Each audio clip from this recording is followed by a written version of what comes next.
नमस्कार, मैं हूं आमिल बेग। आप देख रहे हैं सिटी बुलेटिन न्यूज़। पेश हैं आज के प्रमुख समाचार। जब रावण सीता माता को अपहरित करके ले जा रहा था तो उसी समय जटायु ने उसका मुकाबला किया था। रावण ने उसके पंख काट डाले थे। कुछ ऐसा ही हुआ अयोध्या में जटायु क्रूज के साथ। जटायु क्रूज में अज्ञात लोगों ने घुसकर बड़ा नुकसान कर दिया। इंजन का डीजल पाइप और इंजन ऑयल का पाइप काट दिया। पायलट केबिल में रखा टैप, कैलकुलेटर, कपास और पायलट के 2000 रुपए गायब कर दिए। जटायु क्रूज बोर्ड के सदस्य मोहित कालरा ने नया घाट चौकी पर तहरीर दे दी है। यानी कुल मिलाकर के जटायु को भी रावण टाइप के लोगों ने घायल कर दिया। अब जटायु चलने को जहां विवश है, वहीं एक और चौंकाने वाला तथ्य सामने आया है। अयोध्या के आधुनिक सार्वजनिक शौचालय से विद्युत कनेक्शन जो जोड़ा गया है वह कटिया कनेक्शन के रूप में जटायु को दिया गया है। जब से इसका उद्घाटन हुआ है तब से सार्वजनिक शौचालय सरजू घाट के जो सामने है वहीं पर यह खड़ा है और सरजू घाट के पंडा पुरोहितों में इस बात को लेकर आक्रोश है। तस्वीरों में आप देखें कि किस तरह से कटिया कनेक्शन के जरिए क्रूज जटायु का संचालन करने का प्रयास हुआ है। बता दें कि घाट पर जबरन जटायु क्रूज खड़ा होने से श्रद्धालुओं को स्नान करने में जहां दिक्कत हो रही है, वहीं कटिया कनेक्शन से जटायु क्रूज में चल रहा है काम और इससे बड़ी कोई अप्रिय घटना भी हो सकती है। कुल मिलाकर इसका वीडियो वायरल है। अयोध्या के सुग्रीव किला के सामने पार्किंग में खड़ी एक कार आज धू-धू करके चल गई। आग का गोला बनी कार को देख करके यहां हड़कंप मच गया। स्थानीय लोगों ने कड़ी मशक्कत के बाद आग पर काबू पाया। बता दें कि बस्ती से अयोध्या दर्शन करने आया था श्रद्धालु और उसकी ये थी कार। पार्किंग में खड़ी करके वह दर्शन पूजन के लिए अपने परिवार संग गया था। बताया जाता है कि बस्ती निवासी रमेश चंद्र गुप्ता की ये कार थी और पार्क गाड़ी थी पार्किंग में, और इसके साथ ही धू-धू करके जब ये जली तो बगल में भी एक गाड़ी को नुकसान पहुंचा है। हालांकि वो गाड़ी बच गई। पूरा मामला है थाना राम जन्मभूमि के बिरला धर्मशाला के सामने स्थित एक पार्किंग का, जहां पर पार्क की गई एक कार अचानक धू-धू करके चलने लगी और आग का गोला बन गई। स्थानीय लोगों में हड़कंप मचा और कड़ी मशक्कत के बाद इस पर काबू पाया गया। लखनऊ हाईवे पर रौजा गांव ओवरब्रिज पर एक गैस टैंकर में रिसाव के चलते रविवार की भोर लगभग 4:30 बजे आग लग गई।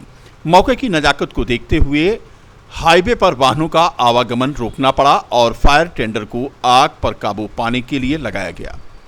वहीं मुख्यालय से फोम टेंडर भेजा गया जिसने आग पर काबू पाया। हालांकि गैस का रिसाव अभी जारी है।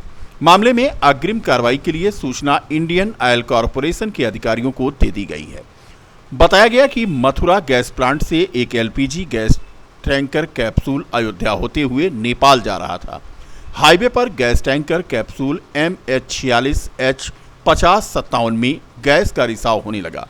बरसात के बावजूद जैसे ही गैस टैंकर कैप्सूल रौजा गांव के ओवरब्रिज पर चढ़ा कि उसमें आग लग गई। वाहन का चालक राम हरिद्वार पुत्र कन्हैयालाल मौके से भाग खड़ा हुआ और मामले की जानकारी पुलिस कंट्रोल रूम को दी, जिसके बाद अग्निशमन विभाग को सूचित किया गया और फिर जाकर के आग पर काबू पाया गया। मंदिर पर कब्जेदारी को लेकर के एक संत की आज सड़क पर ही निर्मम पिटाई कर दी गई। तस्वीरों में आप देख सकते हैं युवती और युवक के द्वारा सड़क पर पटक पटक करके एक संत की पिटाई की जा रही है। इस पिटाई का और ईंट मारने का वीडियो वायरल हुआ है, जिसकी पुष्टि सिटी बुलेटिन नहीं करता है। थाना राम जन्मभूमि के चंद कदम की दूरी पर स्थित है सरयू कुंज, जहां की यह घटना है। पीड़ित ने राम जन्मभूमि थाने में शिकायती पत्र दिया है। बता दें कि राम जन्मभूमि क्षेत्र के संवेदनशील एलो जोन की यह घटना है, जहां पर मंदिर पर कब्जेदारी को लेकर एक संत की निर्मम पिटाई का यह वीडियो वायरल हुआ है। विश्व हिंदू परिषद के देश भर के पदाधिकारियों ने आज श्री राम जन्मभूमि पहुंचकर निर्माणाधीन राम मंदिर का जहां अवलोकन किया, वहीं रामलला का दर्शन पूजन भी किया। विश्व हिंदू परिषद के अंतर्राष्ट्रीय कार्याध्यक्ष एडवोकेट आलोक कुमार ने आज यहां कहा कि श्री राम जन्मभूमि प्राण प्रतिष्ठा कार्यक्रम को संपूर्ण विश्व में आनंदोत्सव के रूप में मनाएगी विश्व हिंदू परिषद। उन्होंने कहा कि भारत में प्राण प्रतिष्ठा से पूर्व बजरंग दल 30 सितंबर से 15 अक्टूबर तक सौर यात्रा निकालेगा। यह यात्रा देश के 5 लाख से ऊपर गांवों तक पहुंचेगी। विश्व हिंदू परिषद के अंतर्राष्ट्रीय कार्याध्यक्ष आलोक कुमार आज श्री राम जन्मभूमि परिसर के निकट चल रही क्षेत्रीय और केंद्रीय मंत्रियों की बैठक के बाद पत्रकारों से बात कर रहे थे। उन्होंने कहा कि राम मंदिर प्राण प्रतिष्ठा कार्यक्रम जन जन हर भारत के राम भक्त का कार्यक्रम बने। देश ही नहीं, विदेशों में निवास करने वाले भी इस महोत्सव में सहभागी हों। इसके लिए संगठन की 2 दिवसीय बैठक रामनगरी में आयोजित की गई है। बैठक में मौजूद सभी बंधुओं ने इसे व्यापक स्वरूप देने का निर्णय लिया है।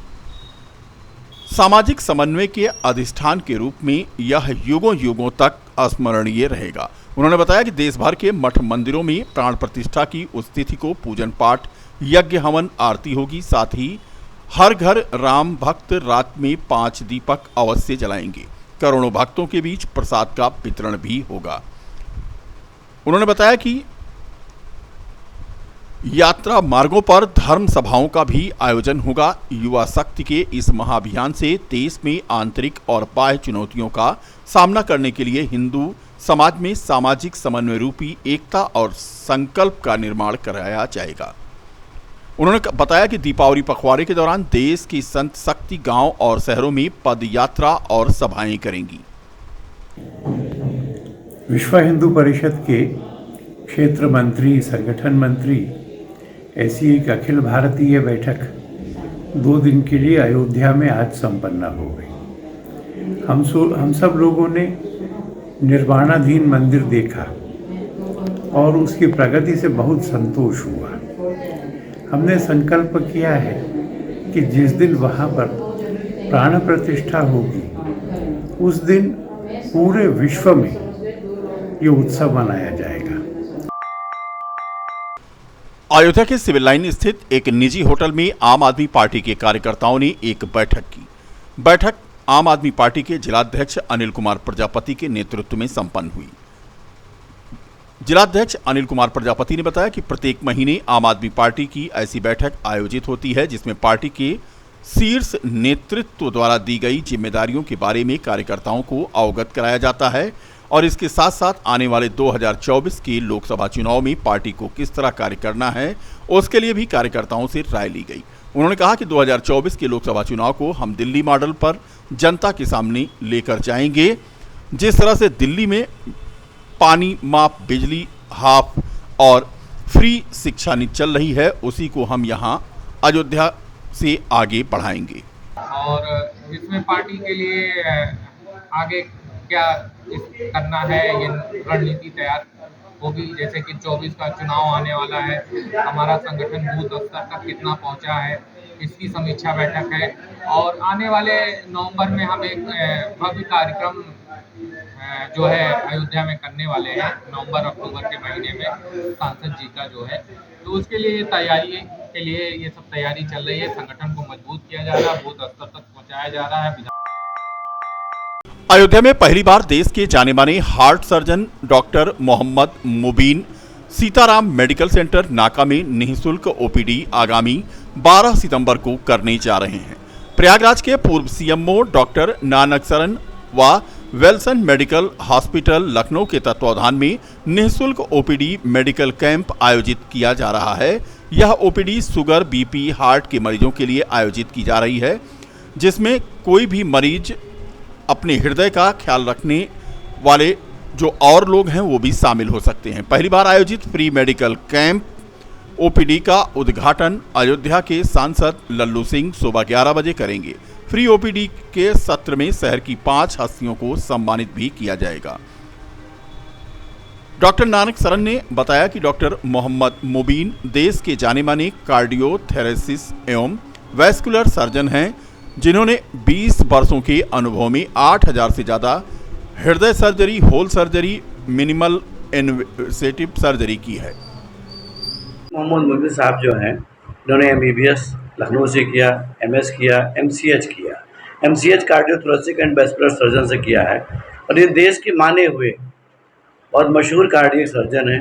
लगभग इन्होंने 8000 हार्ट सर्जरी कर चुके हैं, जिसमें एक होता है मिनिमम सर्जरी, कम चीरा लगा करके सर्जरी करते हैं और कम से कम उसमें चीड़-फाड़ होता है। तो एक बहुत अच्छी उपलब्धि है कि हमारे जो देश के मशहूर कार्डियोथोरेसिक सर्जन आपके अयोध्या में पहली बार आ रहे हैं। 12 तारीख को एक निःशुल्क OPD शिविर कर रहे हैं और उसके बाद प्रत्येक माह के दूसरे शनिवार को ये 12 बजे से लेकर के 4 बजे तक रहेंगे, जिससे हमारे जो हार्ट के पेशेंट हैं उनको अच्छी OPD सेवाएं मिलेगी, इनको अच्छा राय मिलेगा और इनको कैसे बचाव करें कि कम से कम लोगों को अपनी हार्ट सर्जरी करानी पड़े। अगर करानी पड़े तो एक छोटी सी चीरा लगा के सर्जरी हो जाए, जिसको कोई परेशानी ना हो।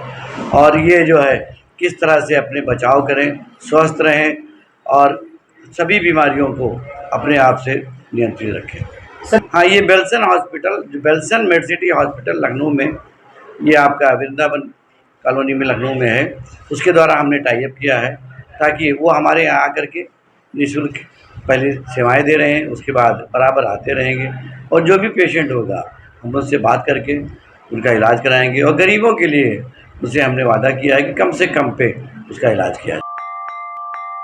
सिविल सर्विसेज बैडमिंटन में प्रदेश स्तर पर प्रथम स्थान प्राप्त करके कुमारी शुभांगी सिंह ने राष्ट्रीय स्तर पर बैडमिंटन टीम में अपनी जगह पक्की कर ली। कुमारी शुभांगी सिंह कनिष्क लिपिक कार्यालय संयुक्त विकास आयुक्त अयोध्या मंडल में कार्यरत रहते हुए महिला ओपन बैडमिंटन ट्रायल में प्रदेश स्तर पर प्रथम स्थान प्राप्त कर राष्ट्रीय स्तर पर बैडमिंटन टीम में अपनी स्थान को बनाया है। इस सफलता को लेकर बधाई देने वालों का तांता लगा है। शुभांगी सिंह ने बताया कि इस सफलता के लिए उनके कार्यालय के समस्त अधिकारी और कर्मचारियों का विशेष सहयोग रहा। उनकी प्रारंभिक शिक्षा गोरखपुर में हुई और पिता का नाम स्वर्गीय अशोक कुमार सिंह, माता श्रीमती किरण सिंह का पूरा सहयोग उन्हें मिला। उन्होंने अपने कोच अनूप दुबे और राकेश कुशवाहा का विशेष धन्यवाद ज्ञापित किया। मैं शुभांगी सिंह हूँ, मैं संयुक्त विकास आयुक्त अयोध्या मंडल कार्यालय से हूँ, जो कि आयुक्त कार्यालय कैंपस में है। और मेरे बॉस नाम श्री अरविंद चंद जैन है, जो संयुक्त विकास आयुक्त हैं। और हमारे commissioner sir Shri Gaurav Dayal sir. यहाँ पे सिविल सर्विसेज का एक बैडमिंटन टूर्नामेंट होता है जो नेशनल लेवल तक और इंटरनेशनल लेवल तक जाता है। तो मैंने यहाँ पे डिस्ट्रिक्ट लेवल क्वालिफाई किया ट्रायल्स और मंडल लेवल, और मैं स्टेट लेवल में विनर रही वुमेंस ओपन्स में। कब से खेल रही हैं? मैं लास्ट 1.5 साल, प्रॉपर तो 1.5 साल बोल सकते हैं। और मेरे कोचेज़ हैं यहाँ अयोध्या में ही मैंने स्टार्ट किया जॉब में आने के बाद। और पहले मैं स्कूल टाइम में दूसरी लॉन टेनिस प्लेयर थी। सबसे बड़ा तो सर अरविंद चंद जैन सर का, कि उन्होंने मुझे सिविल सर्विसेज के लिए बहुत ज़्यादा मतलब बोला कि वो बहुत खुश हुए कि मैं गेम्स में हूँ, बहुत प्रोत्साहन दिया उन्होंने।